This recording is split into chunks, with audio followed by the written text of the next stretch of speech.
我家3个小孩一直吃不腻的，应该就是这个双拼煲仔饭了，真的巨香。煮煲仔饭的米一定要提前浸泡一下哈，我一般都是用煮干饭的大米就可以了，然后加入清水给它泡个15分钟。接下来我们再来切牛肉啊，我买的是吊龙部分，然后再给它切薄片。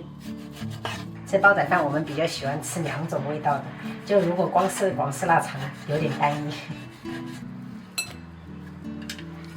切一点姜丝，少许的盐，白胡椒粉去腥，适量酱油。蚝油，然后少许老抽，再来一些玉米淀粉，然后先给它抓匀。最后我们就封上食用油，我们牛肉就腌制好了。这样腌制完的牛肉它就会吃起来比较嫩，然后味道也很好。加入多一点的酱油，最好是用酱油哈，酱油的味道比较香。2小勺白糖，1大勺的蚝油，最后来一点点的老抽，然后搅匀。这个酱汁要调多一点，因为我们是5个人吃，然后等一下我是用2个砂锅做，所以就是如果你们是1个砂锅的话，就减半就可以了。做煲仔饭，广式腊肠也是灵魂啊，我们只能斜刀给它切片。砂锅预热好过后，我们喷入少许油，先把这个泡好的大米给它倒下去，然后再加入清水给它齐平，然后开大火煮5分钟左右。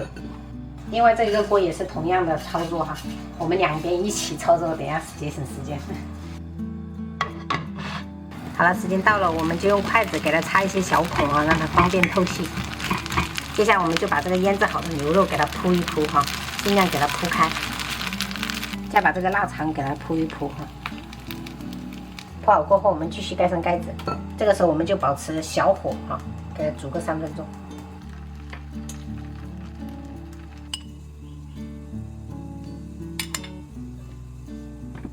3分钟过后，我们把这个酱汁哈搅一搅，然后淋上来，然后继续盖上盖子哈，沿这个锅盖淋一圈食用油。淋完油过后，我们就调成文火，就是中间那一圈，然后每10秒我们就给它转动一下锅子。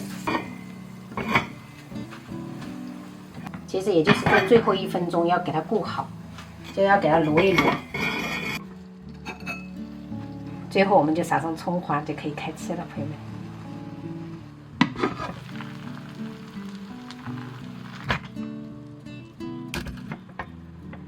太香了，朋友们。这个锅就非常适合一家2口人吃，好香哦。这个新的还送了一个电的，就是可以防烫，好香哦。真的是朋友们一定要去试做一下煲仔饭，我们家永远吃不腻的。然后还做了一点这个虾滑裙带菜汤，还有炒了一点青菜，可以多吃一点那个裙带菜。我最喜欢裙带菜。香喷的，裙带菜加少。我泡的不是很多，下次泡多一点。喜欢吃多吃点。好好吃这个煲仔饭，你们一定要做一下。